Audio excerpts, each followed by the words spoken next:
What's up and welcome back to Bardown Talking Hockey, episode number 199, presented by the Barroom Network. It is the home of everything relating to the greatest sport in the world, the National Hockey League. My name is Vinny Parisi, and I am a certified G and a bona fide stud, and you can't teach that. And this right here, this is Frankie Mueller, and he is the king of all beans, and he's 7 foot tall, and you can't teach that. I don't know why I did the old school Section 10 intro. I just felt natural today. Flowing off the tongue. Next week's 200, huh? 200 episodes of this program that some people watch for whatever reason.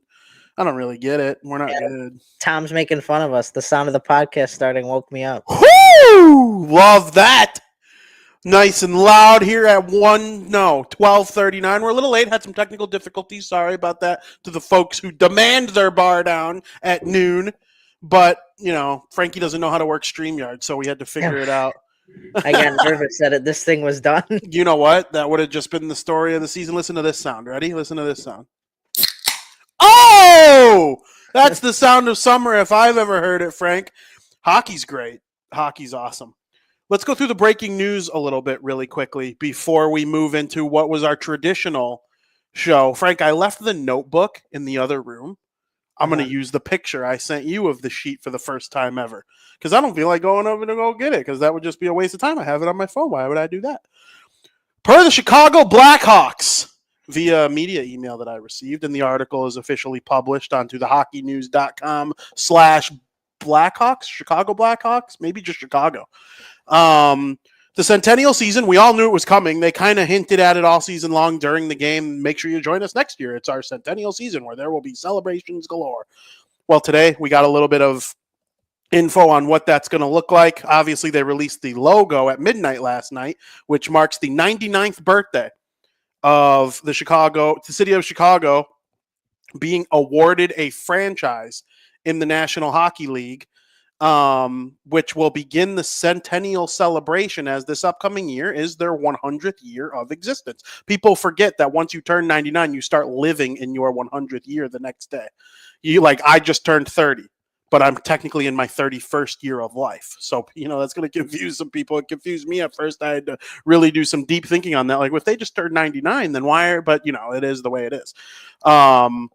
This upcoming season, they will celebrate the 100 years of the team becoming existing, and they're going to do it in a big way. Frank, they announced the Blackhawks Hall of Fame that will be voted on by fans, media, people in the organization, and the players who have their number retired are already in the Hall of Fame. They didn't have to do anything.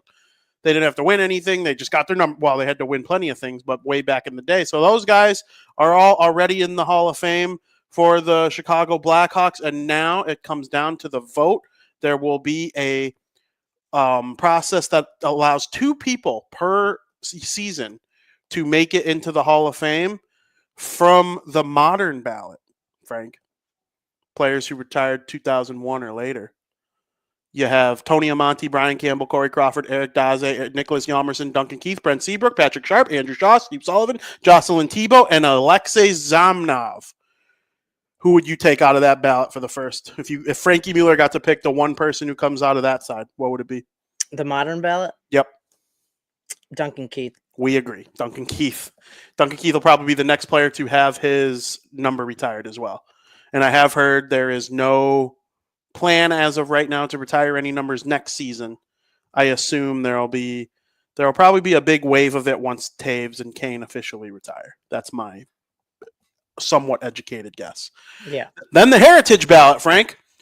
This one's a little bit thinner due to the fact that a lot of the guys who would be on this ballot are already in because their numbers are retired.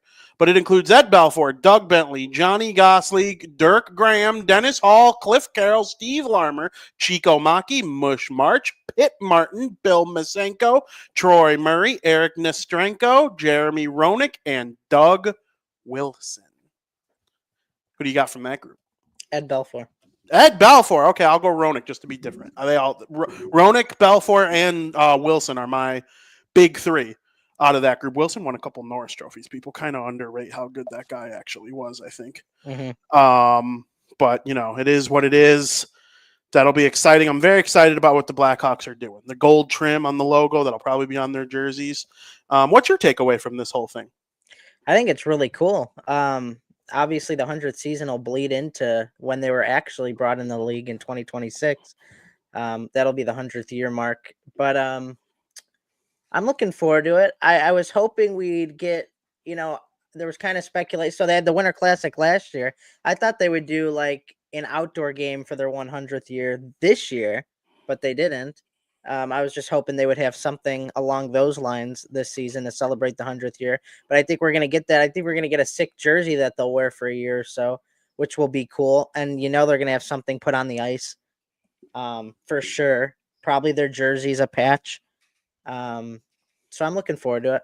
I kind of wish they had a game for the 100th year, like two teams that came in 1926, put them head to head and play a game, regular season game. I think that will be the opening game in 2026, 27, or 26, 27. Like Hawks Rangers. It'll be either Rangers or Red Wings, the two other teams that are celebrating their centennial season this upcoming season. I have a feeling this will be at center ice. Yeah. For those watching at home, they'll figure out a way to get this on center ice next year, and probably on their jersey. And a patch. Yeah. I think this logo will be on their home jerseys, at least, maybe even their roads. What's different about it? Just the gold trim on the outside. Yeah. Other than that, it's the same Chief Blackhawk that everybody loves. I like it. I'm a fan of it. I can't wait for next season. It's going to be an absolute blast to check out the Chicago Blackhawks next year. I think they're going to put their best foot forward to be a little bit better of a team next season. So we'll see how that goes. I'm very excited to vote on this Hall of Fame. Stick with us here at Bardown and the Hockey News on everything surrounding this outstanding upcoming season that we are going to enjoy. Frank, we have current happenings also in the National Hockey League going on right now, and we will start with them in period number 1. Welcome to period 1. Frank, let's just get right into it and roll through these frickin' series, man. We will start with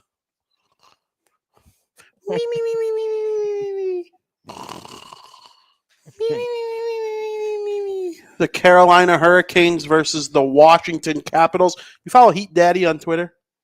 I don't think so. Heat Daddy is one of the funniest hockey accounts I think exist right now. And they host a podcast called Hockey Night in Scottsdale. Just absolute theater. I'm obsessed with it. I know our buddy Dylan all of a sudden is big into it.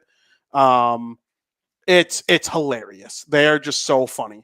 And the other day he was a big live stream for the Capitals versus Carolina Hurricanes game, which he live streams a lot of series and they watch it and talk while watching it. He took a nap during the stream. It was just a camera on him taking a nap for 3 hours. And it got to like 115,000 people watching it. Are you serious? It was so funny. I was dumbfounded by how dumb and funny that it was. So, but a lot of people call this series boring. The Carolina Hurricanes call it winning. What's your takeaway from what's going on here? The Hurricanes, they've been extremely impressive in this series. Mm-hmm. Their defense have been impenetrable and just have really limited the Capitals offense in a big way. The offense for the Capitals really hasn't even been there, even in the first round against the Canadiens. And the team looks, and the team right now just looks flat. Like if you're the Capitals down 3-1 in the series, first of all, you need to take one game at a time. The Capitals have not scored. This stat I'm about to read you, to me, is wild. The Capitals have not scored on a high danger shot on goal in the series. They are 0 for 24. On the other hand, the Hurricanes have scored goals on 4 of their 24 high danger shots. This is a big reason why the Caps are in this hole. If you're not capitalizing on high danger chances, how are you going to score goals? Not all your goals come from high danger chances, but most of them should. For example, the Carolina Hurricanes. That's why that boggles my mind that you're not. I mean, you can't expect little goals here and there to win a series. I mean, this is a big reason why the Caps are in this hole. Logan Thompson, he needs to be better. They're coming back home where Thompson's significantly better than on the road. Ovechkin, he needs to get it going. Dude had 44 goals in the regular season and only has 1 goal this series. This offense runs through Ovechkin. If they could fix some of these problems, then they should have no issue forcing a game 6. I think they can force a game 6. The problem is it's a big if. What was the reason I believed Ovechkin could break the record? Because he wanted to break it. That's a huge part of it. But physically, skill-wise, what is the biggest reason I said Ovechkin will break the record? And I still believe this reason is a reason he could get to 1,000. Because if he wants to. Your shot, the way his play style is, doesn't limit how he scores goals. He does not rely on his skating very much in order to score goals. He never did. Maybe back in the day it helped, and that was the difference between 40 goals a season and 55. And, that might have been the difference between having 20 assists and 50, back when Ovechkin was a 90, 100-point player. But now he's still scoring the same amount of goals. He stands there. He shoots the puck. He's a great net front presence. That doesn't work well against the Carolina Hurricanes, who are one of the few teams in the National Hockey League fit enough to play man-on-man. Most teams play zone defense in the NHL, and the Carolina Hurricanes have 26 guys who are ripped out of their minds, and they play man. You have to be able to skate. You have to be good, smart with your shifts in order to play Carolina's play style, and they defend as good as any team in the NHL. That's why people think they're boring. Because if you're the best player on the other team, you have Sebastian Aho or Jordan Stahl shadowing you the entire game, and they are fit enough to keep up with you no matter what you do. I don't know how they would fare against Edmonton, who attack the same way that Edmonton defends, I feel like. And Carolina defends, I feel like, in terms of speed and overall skill and using endurance and all that. It's not working for Ovechkin and the Capitals. It's just, I thought it might. I thought they might be able to use their heaviness, the Tom Wilsons, the Protas's, even Ovechkin. McMichael's a big boy. Pierre-Luc Dubois is a huge specimen. I thought they would be able to wear down Carolina and kind of use their strength against them, and that just hasn't been the case at all. Carolina's doing a great job playing their game, forcing Washington to play their game, and they have a 3-1 series lead because of it. I don't even see how this gets past Game 5. I do think they'll force a Game 5. I think the Hurricanes will win in 6. Or 6. I think the Hurricanes will win in 6. Very good. It doesn't matter. Carolina's awesome. But I'm giving Carolina the win tonight. I think they're going to take it down. I'm just impressed with them. The way they played against the Devils, I thought that the Devils were in those games. They lost 2 of them in overtime. The only one they got spanked was the Game 4, I want to say. Mm-hmm. Other than that, I thought the Devils, for being without Jack Hughes and 4 of their defensemen, I thought they were okay in that series, and that made me think twice about picking Carolina against the big, bad Washington Capitals. And it was I actually believe I feel better about the Devils seeing the way Carolina's played against Washington going forward if they're healthy and, take more steps and add a little bit in the offseason, maybe some depth scoring. All this series has done is made me feel a little bit better about the Devils, to be honest with you. That's hilarious. It's my truth. I don't lie. I tell it like how I feel. And that's just, it's kind of an exciting way to look at it, to be honest with you. And then you got the other side of the Eastern Conference, Frank. Yep. I come on this show every year, episode 199, and I talk nicely about the Toronto Maple Leafs. They've made the playoffs for 9 straight years. Austin Matthews and Mitch Marner have never not played in the Stanley Cup playoffs since coming to the National Hockey League on a full-time basis. And they get to the playoffs every year and crumble. Sometimes there are valid things that happen. They took the Bruins to Game 7 last year, and David Pastrnak, who is an all-world top 5 offensive player in the league right now, He scored in overtime. That happens, right? You play in overtime against the Bruins, you know there's a chance Pastrnak scores in overtime. I think any team in the league thinks that that's possible. And the Leafs, what they had on display last night against the Florida Panthers in their building is one of the most pathetic, useless performances I've ever seen from a team in the National Hockey League in all my years watching. Frank, I watch a lot of games. I went on Dan and Aldo Bare Their Souls last night to talk about the Chicago Bears schedule with Santucci and Aldo. And they were like, Vinny, you watch every playoff game, basically? I'm like, for the most part, I keep an eye on just about every game. I know what I'm talking about. I can't recall a team whose core of elite, highly paid players performed worse under the bright lights. If you can think of one that comes to your attention, if there are some folks in the chat who are maybe a little bit older than me and might remember games from the 70s, 80s, 90s, and you got a core for me that was more pathetic in big games than what we saw from the Toronto Maple Leafs last night, I would like to hear about it. I would like to be informed because that was pathetic. Mitch Marner has 2 goals in games where where his team could eliminate the other, and it was like 19 total games in his career. 2 goals. Patrick Marleau has 2 goals in those kind of games for the Leafs. He's been retired for like 5 years now. Yeah. It is nuts to me that this team, with all these handsomely paid players and guys who get close to 100 points every single year, the core four. If I'm the Maple Leafs, I let Mitch Marner walk and don't let the door hit you in the ass.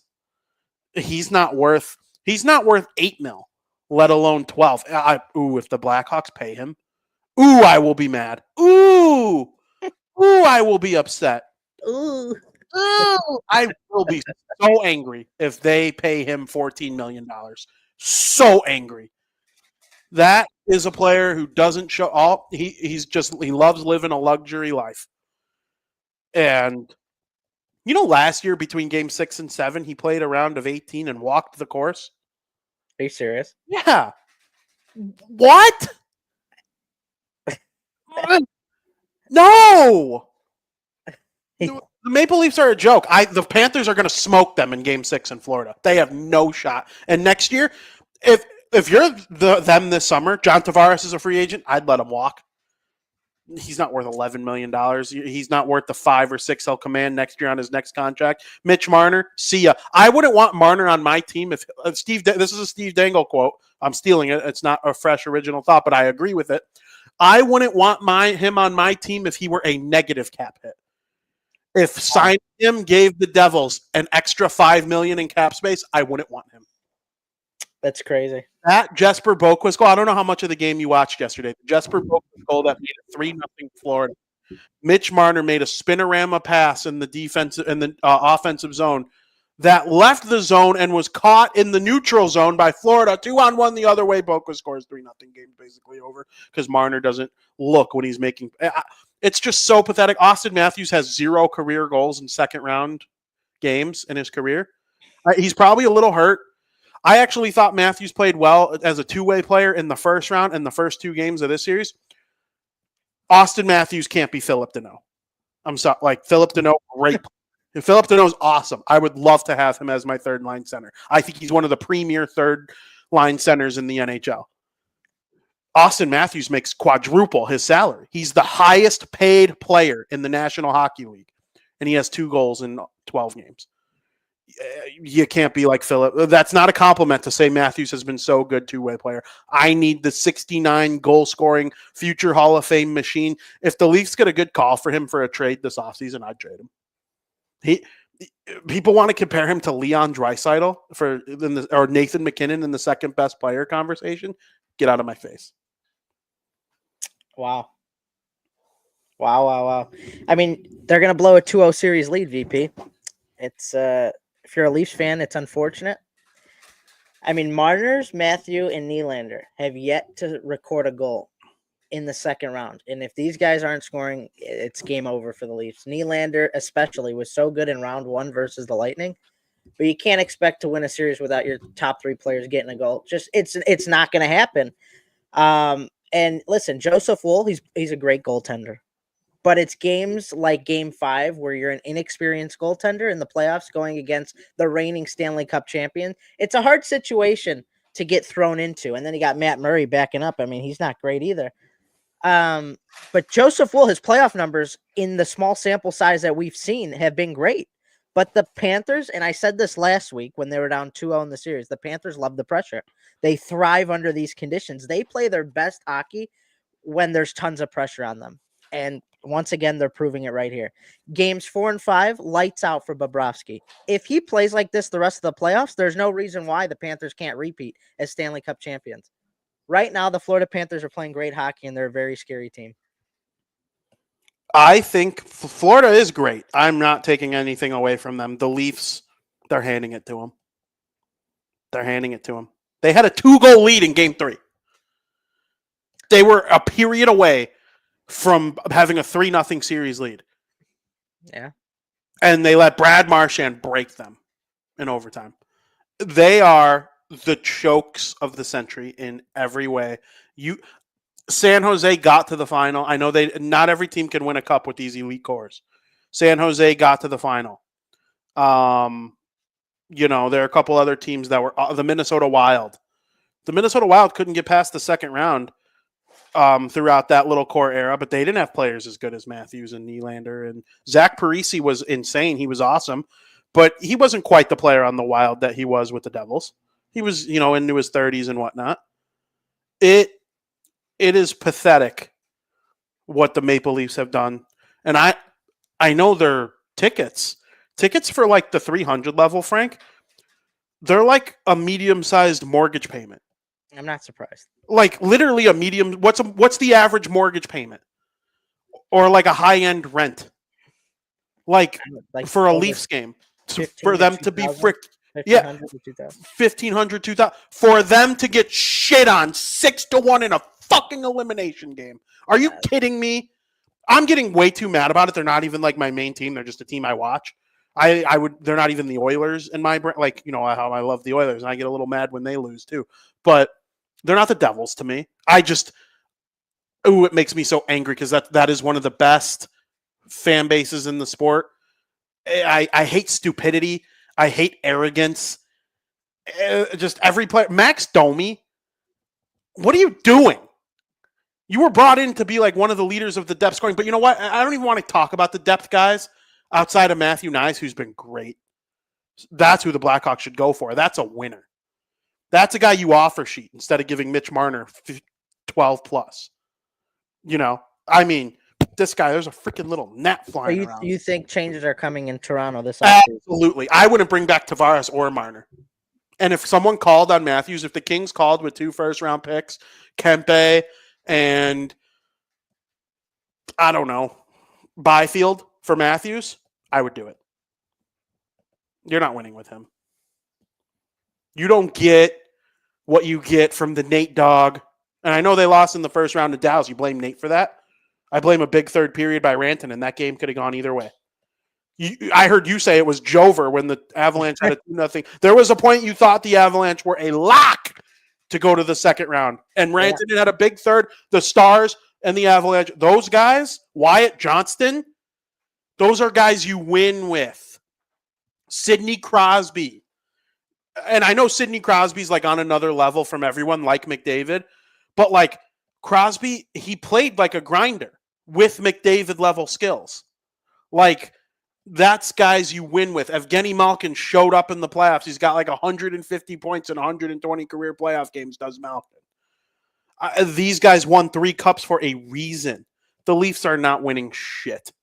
They will wander away with a whimper into the golf courses, Scottsdale, Arizona, probably get a nice tan over the summer, enjoy some margaritas. It's not a life I would turn down. Jesus. I'm sitting here doing a podcast, sweating my you-know-what off, talking about this shit. I know what it's like to work hard. They don't. And they got rich way too quickly. You got to be careful. You got to be careful with some of these guys.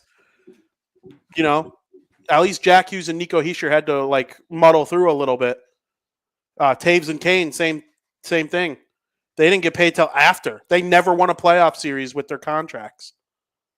But they got paid for what they did, not what they think they might do. The Leafs got paid for what they think they might do before they do anything. Yeah. It's crazy. If you have anything else left to say about those jokers, go ahead. But no, it's the Leafs just I wasn't even confident in the Leafs when they were up 2-0, to be honest with you. No, you said Panthers in 7, and I said it's possible, but I wasn't going to go there. I wasn't going to be that guy. We have seen so many 2-0 series leads blown this year alone, and it was the Leafs, and I'm like, there's no way I'm just going to say they're going to win the series because they're up 2-0. Yeah, it's just the Leafs they don't impress me. They don't impress me. And the next team we'll talk about from Canada, they don't impress me either. Now, well, it better not be one of the two teams left from Canada. Then I'll clown you. But you remember 2018? This is the only saving grace for the Leafs. This is the only way they can get it done. I do remember in 2018, the Capitals were similar to the Leafs. A lot of hype. Ovechkin. Ovechkin's not a center, though. And I will stand by, if your primary focal point of your offense is a winger, unless their name is Patrick Kane or Nikita Kucherov, I don't want to hear it.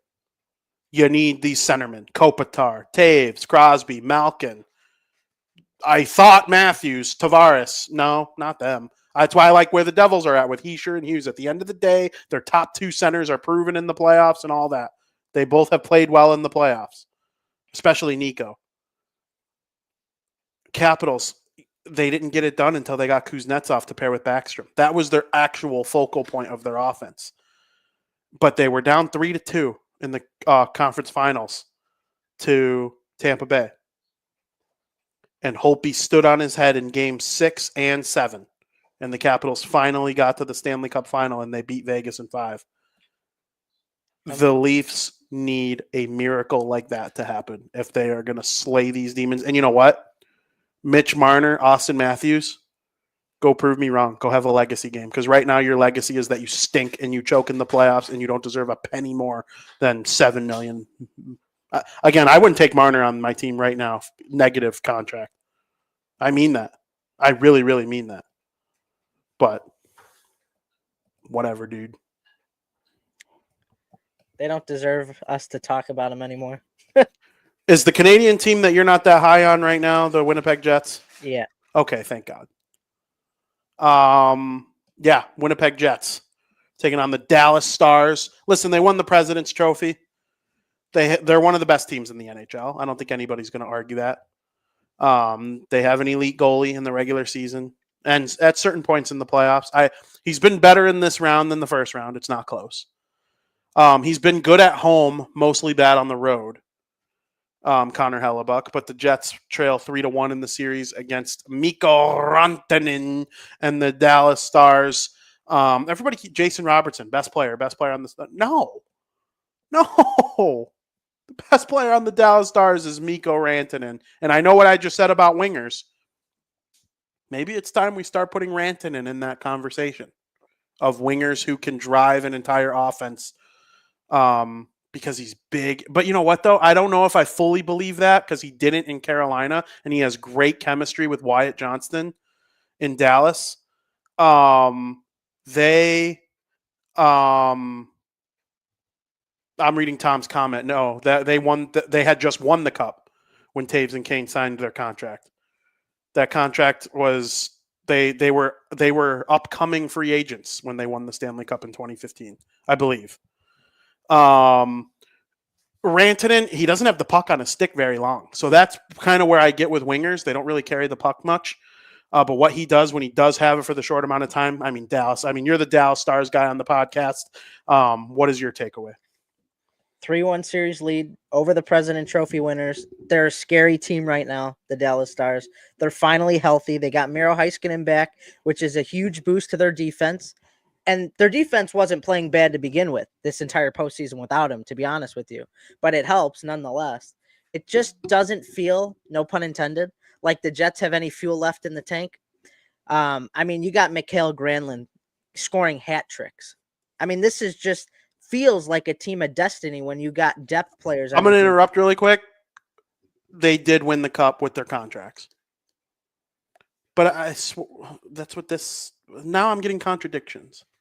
Continue. I won't interrupt you again. When you got guys like Mikael Granlund, great player, 20-goal player. I believe he had 22 on the year, career high of 26. When you got him scoring hat tricks for the Dallas Stars, you know this is a team of destiny. And I mean, this team is just a hat trick machine. It just feels like that comeback in the third period against the Colorado Avalanche. This team's just destined. This is just their year. You could smell it in the air. And you talk about how the Jets are not that great on the road. They're better at home. That's true. They're horrendous on the road in the postseason. Which you think would benefit them because they're the President's Trophy winners and they have home ice throughout the entire playoffs. But then your back's against the wall to win every single home game, which is just not going to happen. The Jets have lost 8 straight road playoff games dating back to 2023. And now that Dallas flipped the script and you took one in Winnipeg and won both at home because Winnipeg's so bad on the road, Winnipeg would need to find a way to win in Dallas if it goes to game 6. But I don't even think it's going to go that far. I think the Dallas Stars are going to win this game in 5 or win this series in 5. I do. I don't care that the Jets are home and that they're better at home. They look fantastic. And I said this earlier, too, in the first round, that if Dallas gets by Colorado and they become healthier, they're going to be a team that's tough to take down, and it's proving right. You're absolutely right. I do think the Stars win tonight and take the series. I have clarification on the Taves-Kane contract discussion. They signed their extensions in 2014, but the cap hits didn't kick in till after the 15 season. They had 1 year left on their deal at $6.4 million for that 2015 Stanley Cup run. So their extensions didn't kick in until the 15-16 season, and they won 0 playoff series with Taves and Kane making $10 million or more. Yeah, so that is Reds. Yeah, because you know how you could sign a contract when you can sign an extension when you have 1 year left on your deal. Taves and Kane had 1 year left on their deal, signed their extension, won the cup, and then their cap hits kicked in. So that's the clarification behind that. Frank, the other series. Oh, and yeah, Dallas. I mean, I hope Dallas wins. The Edmonton guy in me wants Winnipeg to push it another game or two, get a little extra rest for the boys from the Oil. But I do think either way, Oilers versus Stars is getting the best possible Western Conference final in the National Hockey League right now. It is going to be a good one. Either side thinking they got it in the bag would be asinine to me. So, yeah, Tom brings up a good point. Didn't they beat Edmonton in the bubble year of COVID? That was... Yeah, they did. They did, but was that considered a playoff series? It was the play-in, remember? In my brain, I don't consider, in the NBA, the play-in, I don't consider that playoffs, but it does count, I'm pretty sure. And in the NHL, if you search up when was the last time the Hawks won a series, it says 2020. Okay. But I'll give you that. But in my eyes, it shouldn't count because it's not a playoffs, but it is because it's postseason. Yeah. Post-regular. The NHL let extra teams in. But it technically counts, but... Yeah, the Blackhawks weren't going to make the playoffs. Right. Had COVID not happened, and they were one of those extra... Edmonton got screwed in a way. They got beat by a team that wasn't going to make the playoffs. But the league needed extra teams in, I think, because they didn't play. They missed 20 games to end that other season. So, you're right. The league does recognize it. Yep, it technically counts. Any goal they scored, that goes towards their playoff stats. But I'm with you. Okay, so in a traditional sense, they didn't win a playoff. Who'd they lose to Vegas? 5 games? 5. They didn't get swept.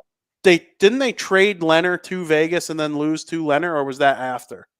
No, I'm pretty sure they had Leonard, right? They had Leonard against Vegas and then traded him to Vegas after that offseason. I don't remember. Leonard ended up on Vegas, though. Yeah. And then Fleury ended up on the Blackhawks, oddly enough, which is funny. That was a couple years later, yeah. Yeah. So, Dallas versus Edmonton is going to be outstanding.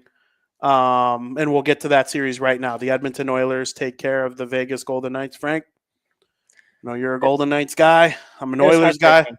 That was our big battle this series, but I'll let you go first before I analyze. It was sad. It was Game 5 was very exciting to watch. This series deserved one more game. I wanted another game so bad, especially with how Game 5 went 0-0. Neither goalie deserved to lose. The Oilers were very impressive in this series. They won all 3 games they played in Vegas, which I don't think has ever happened to Vegas's franchise history, losing every home game in a playoff series. I mean, I could be wrong, but off the top of my head, I can't think of any time that the Knights lost every home game in a series, especially when they had home ice. Yeah, Stuart Skinner looked much better ever since his little break he took, or was given, I should say. With Calvin Pickard in net, he's looked lights out. He's got back-to-back shutouts. If this is the Skinner we get, then Edmonton's going to be tough to take down. But I mean, do I trust him? I give props. The Edmonton Oilers won this series because of Stuart Skinner. And I'm not a Stuart Skinner guy, but I can admit it. They won this series because of how good Stuart Skinner was. And what he did was very hard to do. Do I trust him? No, because then next round against Dallas, he might give up 5-6 goals a game.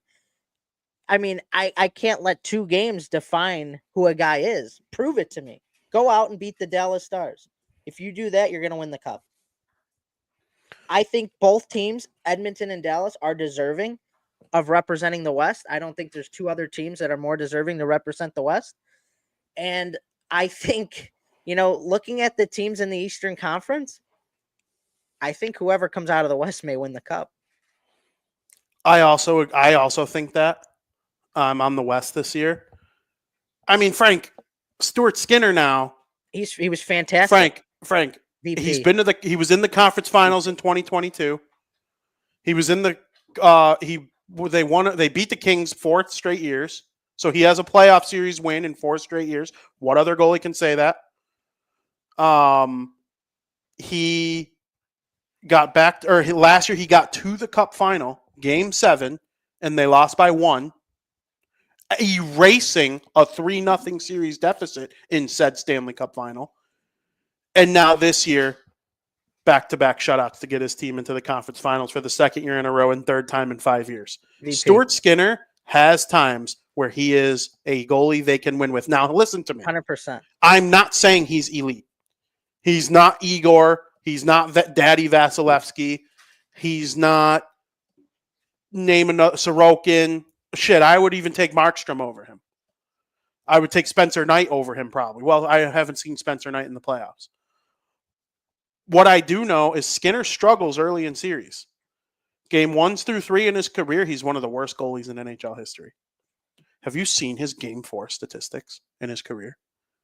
Probably pretty good. 8-0 in Game 4s with like a 1-point-something goals against average and a save percentage in Vezina Trophy calibers. When the going gets tough, Skinner gets better. The problem is a lot of the times he's let things get tough. That didn't happen really in this series. Pickard started it, obviously.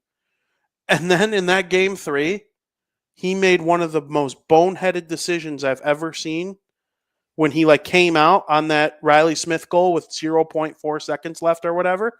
But at the same time, and listen, I love them. McDavid and Draisaitl for 5 seconds looked like Matthews and Marner.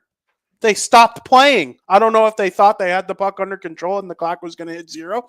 Draisaitl threw his stick in front of the net. I would still blame Skinner for that goal mostly, but I mean, that was just bad play by the Oilers. Listen, the Oilers do need to they need to be stronger in front of him. I do believe that. They need to be strong in front of him. He's not the guy who's going to necessarily steal you games but McDavid said it best. We know how to defend. And they do know how to defend, and I'm happy with what they've done. Skinner's played well. Hopefully he can continue to play well. They got a big test coming up. They gotta find a way to, and that's the thing about the Oilers. I think they can win a 1-0 game, and I think they could win 6-5. Whatever they need to do to win. I don't know what Dallas is going to command from them because they had an up and down series against Colorado that they eventually won thanks to Mikko Rantanen's rise in the final couple games.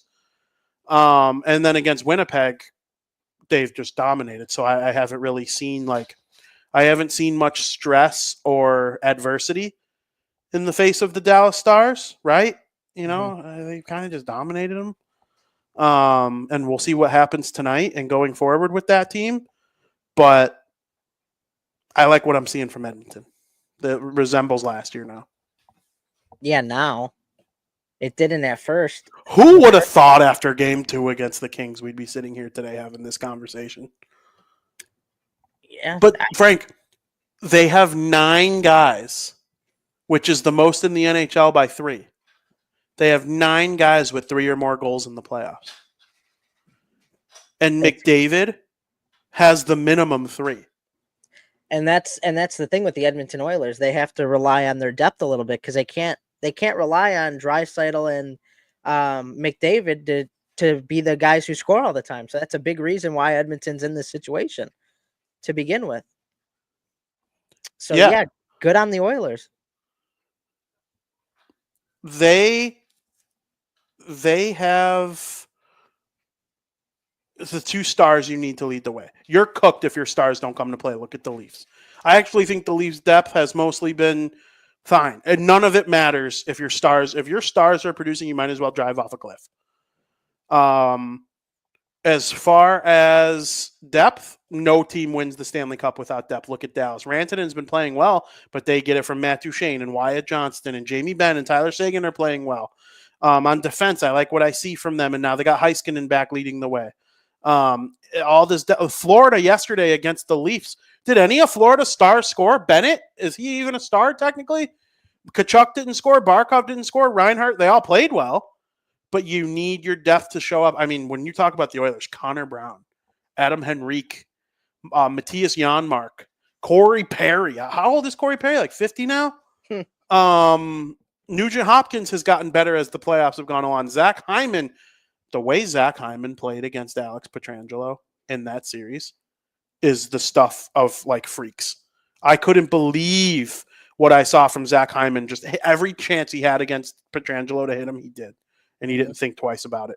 And it was truly sensational to watch. And that's why the Oilers are moving on. They're the first team to move on to the conference finals. So, Frank, let me get this straight. You think the conference finals are going to be Edmonton, Dallas, Florida, Carolina? Mm-hmm. So the only team that didn't get back to the conference finals after being there last year is the New York Rangers.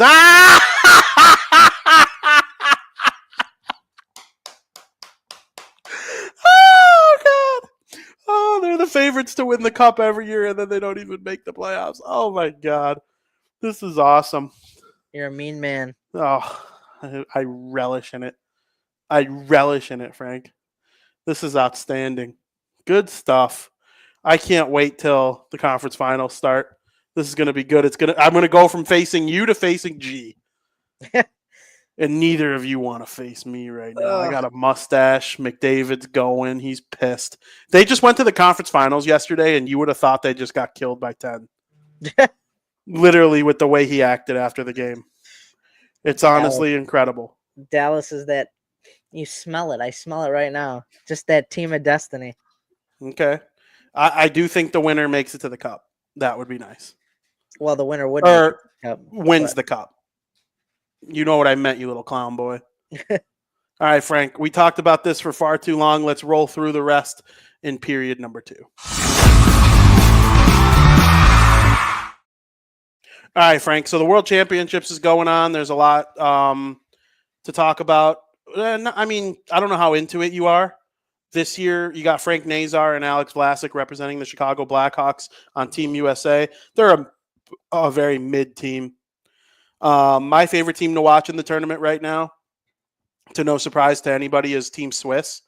I mean, they just dominate everyone they play. They won 5-1 today over Germany, and I think they're 3-0-1-0 now because they have that extra point for winning or you lose a point if you win in overtime. You get 3 points if you win in regulation. It's like a whole little bit different of a system, but they're very, very good. A threat to win it all after coming in second last year. Is there anything you got to say on this really quick? How about Germany? Kind of surprising a little bit, huh? Yeah, they got smoked today, but they're it's an up and coming hockey country led by Draisaitl on the big stage. I think Pasta leads the entire world, right, in points. Yep.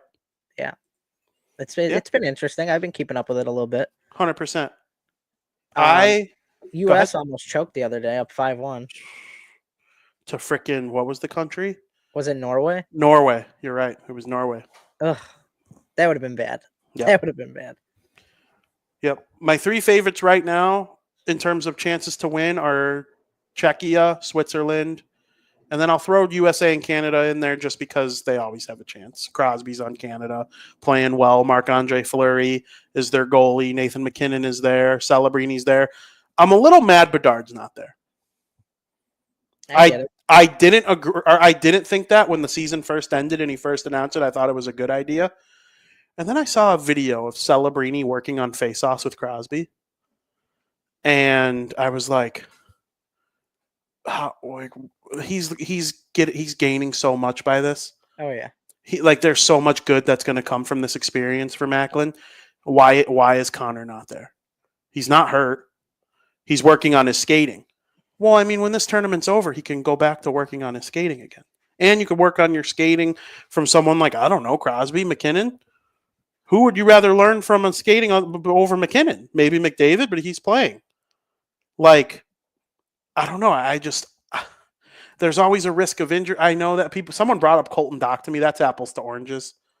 Colton Dach got hurt in the World Juniors. That was in the middle of the winter. He was also an overage player, only playing there because of, the fact that it was COVID. If there was no COVID, he would be playing for the Blackhawks at that time. Mm-hmm. So yeah, injuries almost never affect NHL players into the upcoming season. Well, I can't think of a single example at the Worlds. So Travis says, let's go Stars. Texas Stars making some noise in the AHL playoffs. I went to Rockford last week to see the Rockford Ice Hogs play the Milwaukee Admirals. They got smoked, and the Admirals ended up erasing the Ice Hogs. Pulled the Leafs. They were up 2-0 in the series and lost. But the Texas Stars did move on to play the Milwaukee Admirals. So we'll see who comes out of that little spout there to have a chance to win the Calder Cup. Frank, there are 4 coaching vacancies left in the NHL after yesterday's news that the Vancouver Canucks, who let Rick Tocchet go, he got hired by the Philadelphia Flyers, and then Adam Foote signed in Tocchett's place, or got hired in Tocchett's place with the Vancouver Canucks. So that leaves the Chicago Blackhawks with the Boston Bruins, Pittsburgh Penguins, and Seattle Kraken as coaching vacancies remaining in the National Hockey League. You know what's going to happen? Because of all the praise I was giving the Kraken for Dan Bilesma. Watch him come sign with the Hawks. That would be terrible. I know, but it would be full circle. I don't think he's a bad coach. I really don't. Not a bad coach. I just don't see him working well with how young of a group it is. But I just want somebody who's a veteran. I do. We need a veteran, a guy who knows how to coach young guys. I don't think they're there yet. Me and you disagree on this. I want a guy who's got that up and coming sense to him. If I got to hire anyone right now, I would hire Mitch Love. He's Washington's assistant coach under Carberry, and I think he's the next great Hershey Bears product. Or not Hershey Bears. Carberry's the Hershey Bears. The Capitals just pump out coaches. They're like a coaching factory. And if you come from the Hershey Bears or if you are trained under someone who came from there like Carberry, you a lot of the times go on to have success in the NHL. And Mitch Love, he will get a job. I predict he goes to Pittsburgh. That's going to be the team that I think lands him. I think Boston's going to get what's his name? Oh my God. Woodcroft? No, Woodcroft would be good for the Blackhawks to me if we were getting somebody who got experience in the NHL right now, or has been a coach. Tom likes to see Kirk Muller. Kirk Muller, like former Devil Kirk Muller. That would be sick. That would be absolutely sick. I'm trying to find. There's a name for the Bruins. That I think could be like Sturm, something Sturm. Who's Sturm? STURM Bruins. Let's see. Sturm. Marco Sturm. Marco Sturm. I think he's going to get a job in the NHL. And that to me would be a good option for the Bruins. Former Bruin Blake Wheeler loved playing with him. Talked about him on the broadcast yesterday. Listen, I'm in the dark on the Blackhawks. I feel like I know a lot about the team. I'm around the team. They've kept it lips sealed. Everybody knew David Carl was Kyle Davidson's number one choice, and then he stayed with Denver. Other than that, nobody knows nothing coming. The other three teams have tons of rumors. I got nothing. I got nothing on the Blackhawks. It's coming sooner rather than later. You would think before the draft. I would think so. But Kyle Davidson said the day they won the lottery, it's not pivotal. The coach or the GM and the scouts are going to pick the player, not the coach. So, like, I get that, but you would think the coach would know about it, right? So we'll see what happens. Yeah, I think Love goes to the Penguins. I think Sturm goes to the Bruins. I have no idea where the Kraken are going to go, and I don't even got a name to throw out for the Blackhawks other than top available guys that have been coaches in the NHL before. Todd Reirden. I have a feeling Todd Reirden.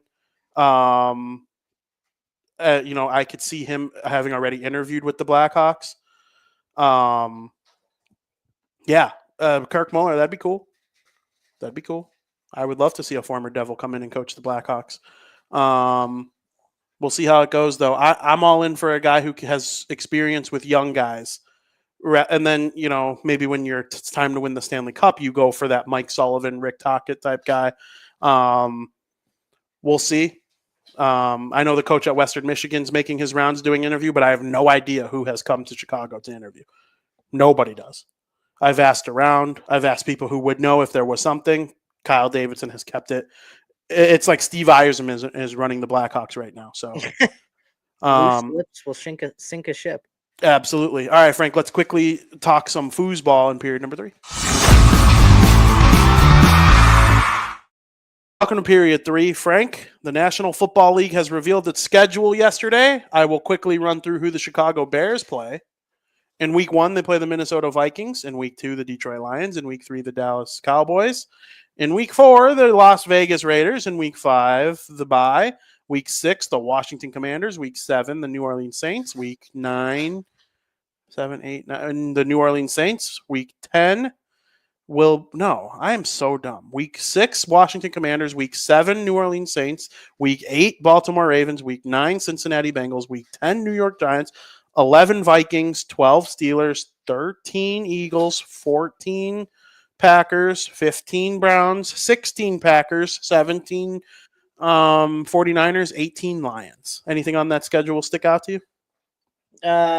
Vikings, Bears, Monday Night Football. Yep, to open the season. I think the Bears are going to win that game. Actually, I think the Vikings are going to be a lot worse than they were last year. Which wouldn't be tough because they had an outstanding year.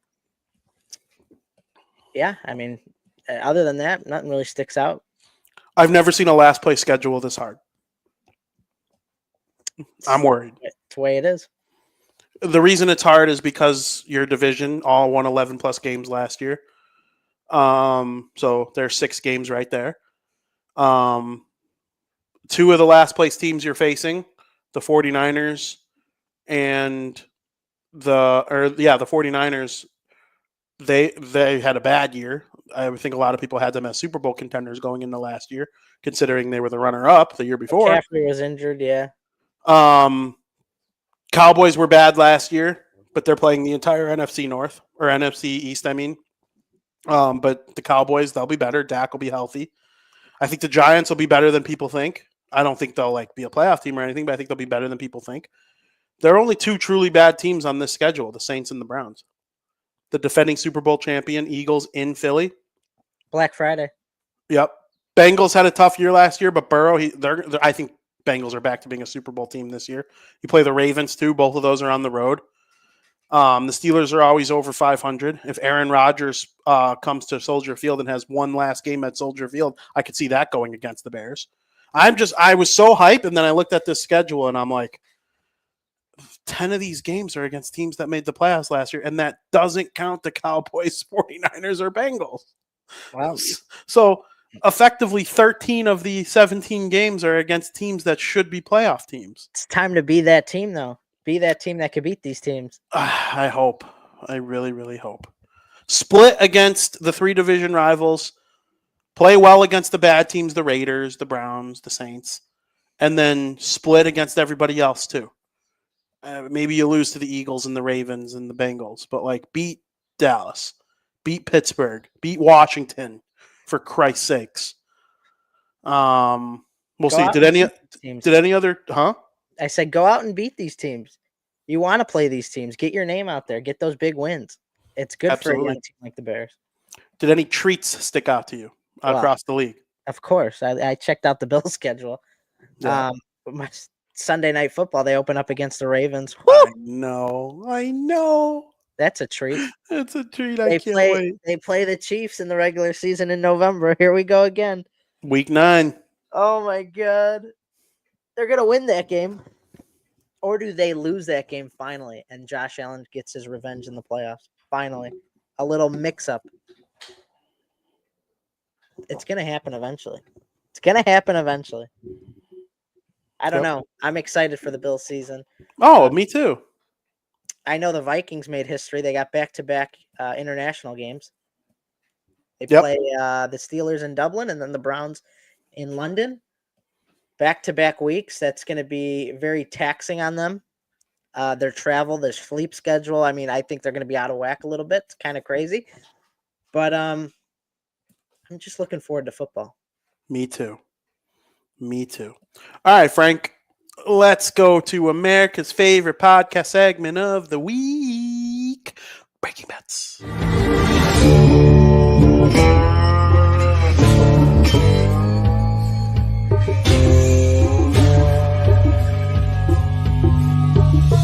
Where's my money, bitch? Frank, the floor is yours.